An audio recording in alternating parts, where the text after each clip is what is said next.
Typee by Herman Melville. Chapter 17. Day after day wore on, and still there was no perceptible change in the conduct of the islanders towards me. Gradually I lost all knowledge of the regular recurrence of the days of the week, and sunk insensibly into that kind of apathy which ensues after some violent outbreak of despair. My limb suddenly healed, the swelling went down, the pain subsided, and I had every reason to suppose I should soon completely recover from the affliction that had so long tormented me. As soon as I was enabled to ramble about the valley in company with the natives, troops of whom followed me whenever I sallied out of the house, I began to experience an elasticity of mind which placed me beyond the reach of those dismal forebodings to which I had so lately been a prey. Received wherever I went with the most deferential kindness, regaled perpetually with the most delightful fruits, ministered to by dark-eyed nymphs, and enjoying besides all the services of the devoted Kori, I thought that for a sojourn among cannibals, no man could have well made a more agreeable one. To be sure, there were limits set to my wanderings. Toward the sea my progress was barred by an express prohibition of the savages, and after having made 2 or 3 ineffectual attempts to reach it, as much to gratify my curiosity as anything else, I gave up the idea. It was in vain to think of reaching it by stealth, since the natives escorted me in numbers wherever I went, and not for one single moment that I can recall to mind was I ever permitted to be alone. The green and precipitous elevations that stood ranged around the head of the vale where Marheyo's habitation was situated effectually precluded all hope of escape in that quarter, even if I could have stolen away from the 1,000 eyes of the savages. But these reflections now seldom obtruded upon me. I gave myself up to the passing hour, and if ever disagreeable thoughts arose in my mind, I drove them away. When I looked around the verdant recess in which I was buried, and gazed up to the summits of the lofty eminence that hemmed me in, I was well disposed to think that I was in the happy valley, and that beyond those heights there was naught but a world of care and anxiety. As I extended my wanderings in the valley and grew more familiar with the habits of its inmates, I was fain to confess that despite the disadvantages of his condition, the Polynesian savage, surrounded by all the luxurious provisions of nature, enjoyed an infinitely happier, though certainly a less intellectual existence, than the self-complacent European. The naked wretch who shivers beneath the bleak skies and starves among the inhospitable wilds of Terra del Fuego might indeed be made happier by civilization, for it would alleviate his physical wants. But the voluptuous Indian, with every desire supplied, whom Providence has bountifully provided with all the sources of pure and natural enjoyment, and from whom are removed so many of the ills and pains of life, what has he to desire at the hands of civilization? She may cultivate his mind, may elevate his thoughts. These, I believe, are the established phrases. But will he be the happier? Let the once smiling and populous Hawaiian Islands, with their now diseased, starving, and dying natives, answer the question. The missionaries may seek to disguise the matter as they will, but the facts are incontrovertible, and the devoutest Christian who visits that group with an unbiased mind must go away mournfully asking, are these, alas, the fruits of 25 years of enlightening? In a primitive state of society, the enjoyments of life, though few and simple, are spread over a great extent, and are unalloyed. But civilization, for every advantage she imparts, holds 100 evils in reserve. The heart-burnings, the jealousies, the social rivalries, the family dissensions, and the 1,000 self-inflicted discomforts of refined life, which make up in units the swelling aggregate of human misery, are unknown among these unsophisticated people. But it will be urged that these shocking, unprincipled wretches are cannibals. Very true, and a rather bad trait in their character, it must be allowed. But they are such only when they seek to gratify the passion of revenge upon their enemies. And I ask whether the mere eating of human flesh so very far exceeds in barbarity that custom which only a few years since was practiced in enlightened England. A convicted traitor, perhaps a man found guilty of honesty, patriotism, and such like heinous crimes, had his head lopped off with a huge axe, his bowels dragged out and thrown into a fire, while his body, carved into 4 quarters, was with his head exposed upon pikes, and permitted to rot and fester among the public haunts of men. The fiend-like skill we display in the invention of all manner of death-dealing engines, the vindictiveness with which we carry on our wars, and the misery and desolation that follow in their train, are enough of themselves to distinguish the white civilized man as the most ferocious animal on the face of the earth. His remorseless cruelty is seen in many of the institutions of our own favored land. There is one in particular lately adopted in one of the states of the Union, which purports to have been dictated by the most merciful considerations. To destroy our malefactors piecemeal, drying up in their veins, drop by drop, the blood we are too chicken-hearted to shed by a single blow which would at once put a period to their sufferings, is deemed to be infinitely preferable to the old-fashioned punishment of gibbeting, much less annoying to the victim and more in accordance with the refined spirit of the age. And yet how feeble is all language to describe the horrors we inflict upon these wretches, whom we mason up in the cells of our prisons, and condemn to perpetual solitude in the very heart of our population. But it is needless to multiply the examples of civilized barbarity. They far exceed in the amount of misery they cause the crimes which we regard with such abhorrence in our less enlightened fellow creatures.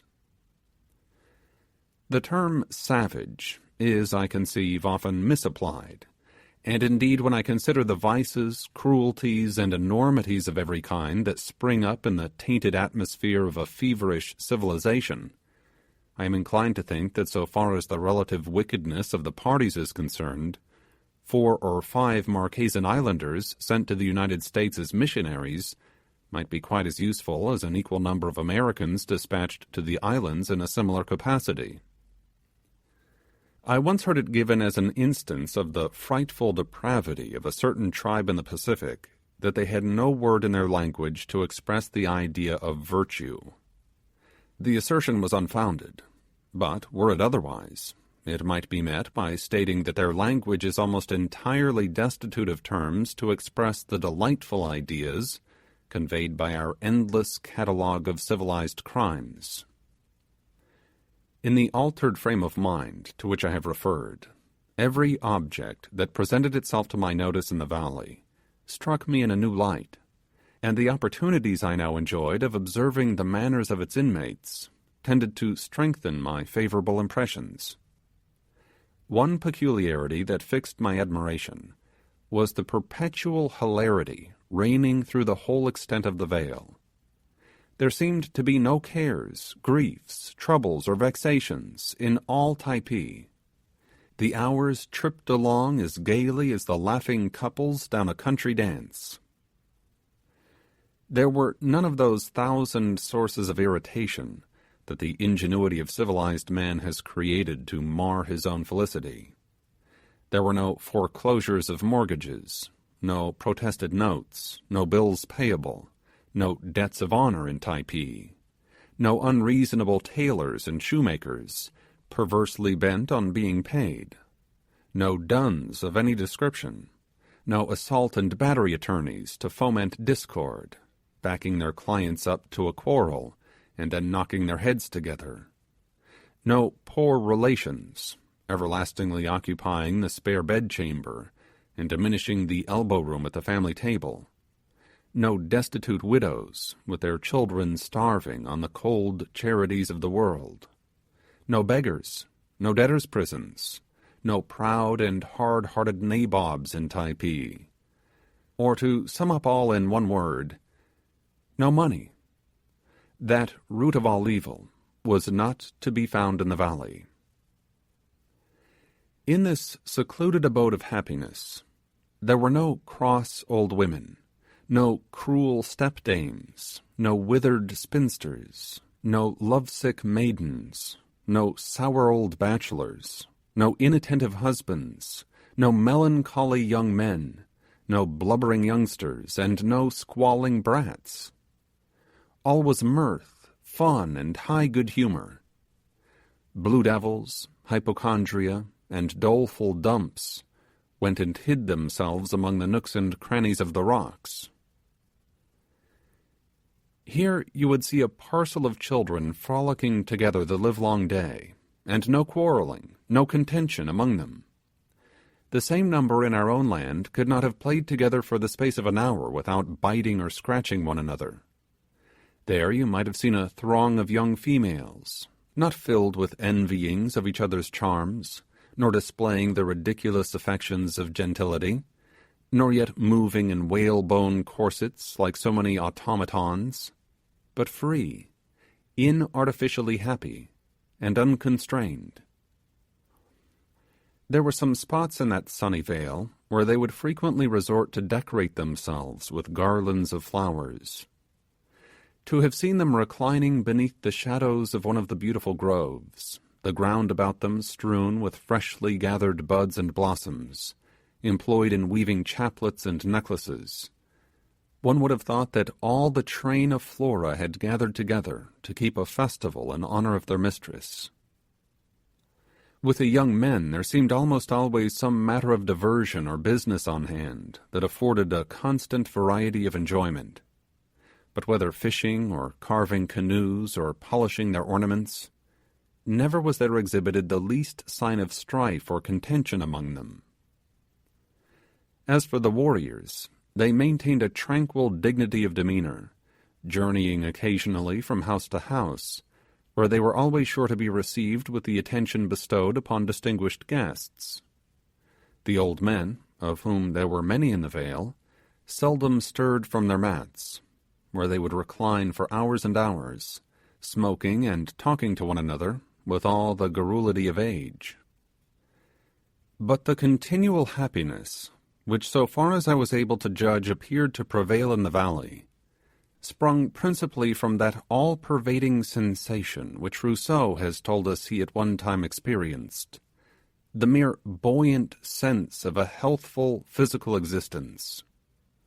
And indeed in this particular the Typees had ample reason to felicitate themselves, for sickness was almost unknown.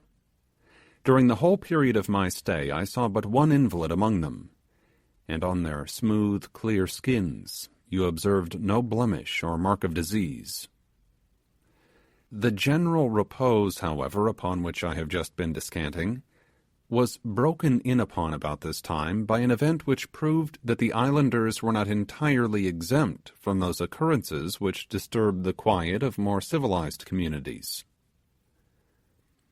Having now been a considerable time in the valley, I began to feel surprised that the violent hostility subsisting between its inhabitants and those of the adjoining bay of Happar should never have manifested itself in any warlike encounter.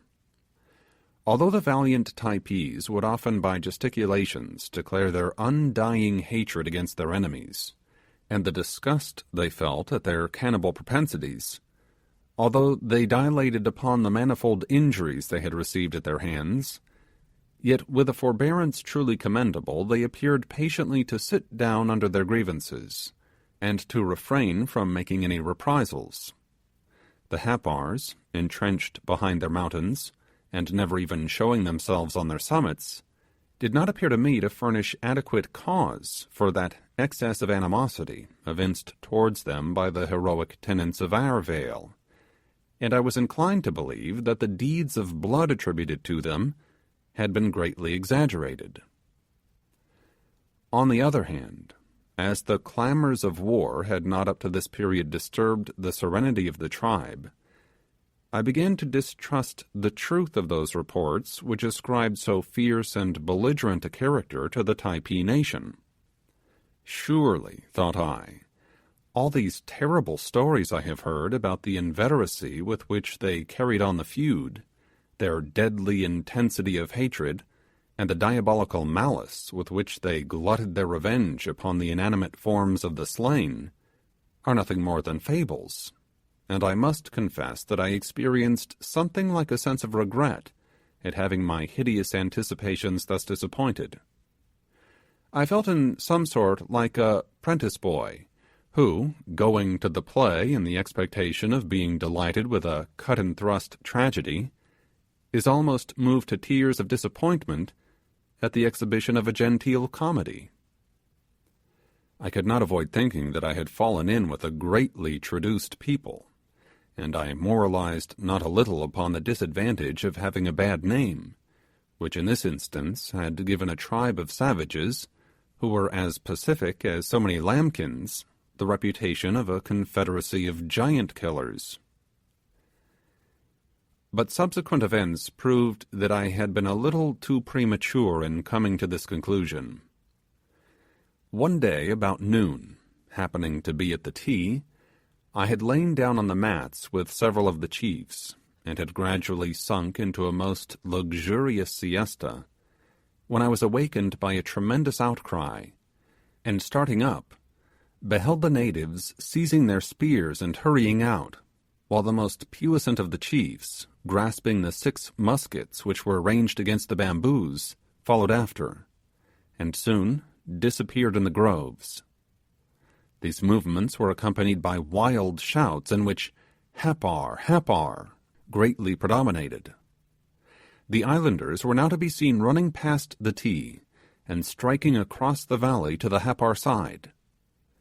Presently I heard the sharp report of a musket from the adjoining hills, and then a burst of voices in the same direction.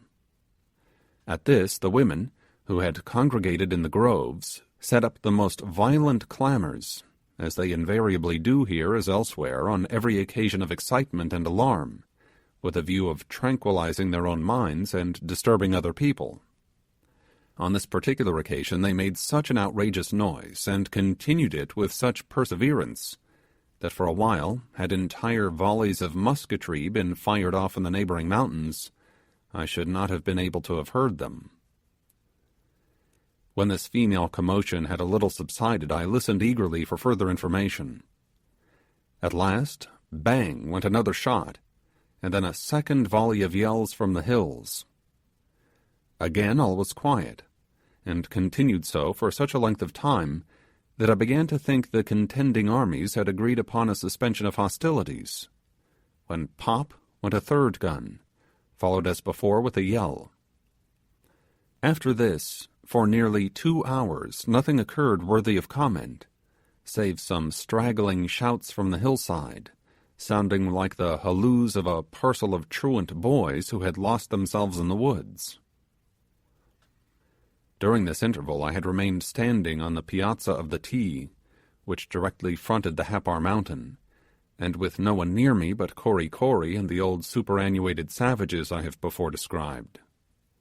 These latter never stirred from their mats, and seemed altogether unconscious that anything unusual was going on.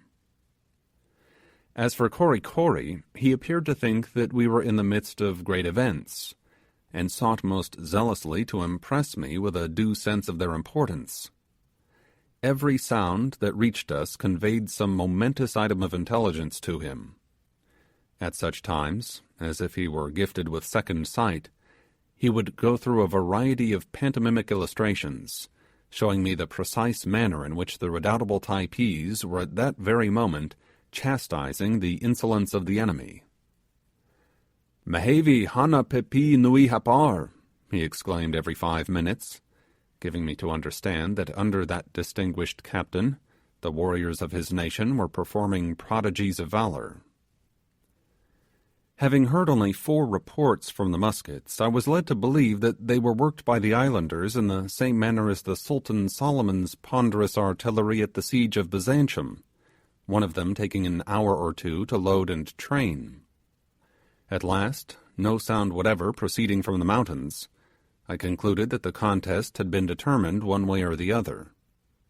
Such appeared indeed to be the case, for in a little while a courier arrived at the Ty, almost breathless with his exertions, and communicated the news of a great victory having been achieved by his countrymen.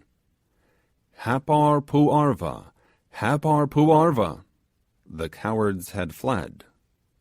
Kory Kory was in ecstasies, and commenced a vehement harangue, which, so far as I understood it, implied that the result exactly agreed with his expectations, and which moreover was intended to convince me that it would be a perfectly useless undertaking, even for an army of fire-eaters, to offer battle to the irresistible heroes of our valley.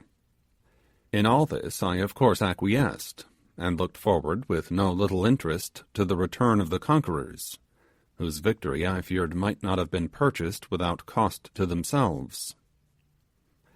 But here I was again mistaken, for Mehevi, in conducting his warlike operations, rather inclined to the Fabian than to the Bonapartean tactics, husbanding his resources and exposing his troops to no unnecessary hazards.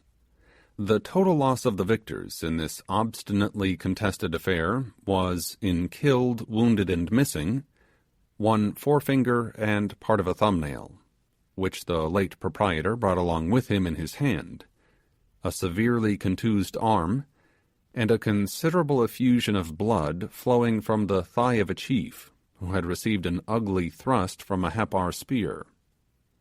What the enemy had suffered I could not discover, but I presume they had succeeded in taking off with them the bodies of their slain. Such was the issue of the battle, as far as its results came under my observation, and as it appeared to be considered an event of prodigious importance, I reasonably concluded that the wars of the natives were marked by no very sanguinary traits. I afterwards learned how the skirmish had originated. A number of the Hapars had been discovered prowling for no good purpose on the Typee side of the mountain. The alarm was sounded, and the invaders, after a protracted resistance, had been chased over the frontier. But why had not the intrepid Mehevi carried the war into Hapar? Why had he not made a descent into the hostile vale, and brought away some trophy of his victory, some materials for the cannibal entertainment which I had heard usually terminated every engagement? After all, I was much inclined to believe that such shocking festivals must occur very rarely among the islanders, if indeed they ever take place. For 2 or 3 days the late event was the theme of general comment, after which the excitement gradually wore away, and the valley resumed its accustomed tranquillity.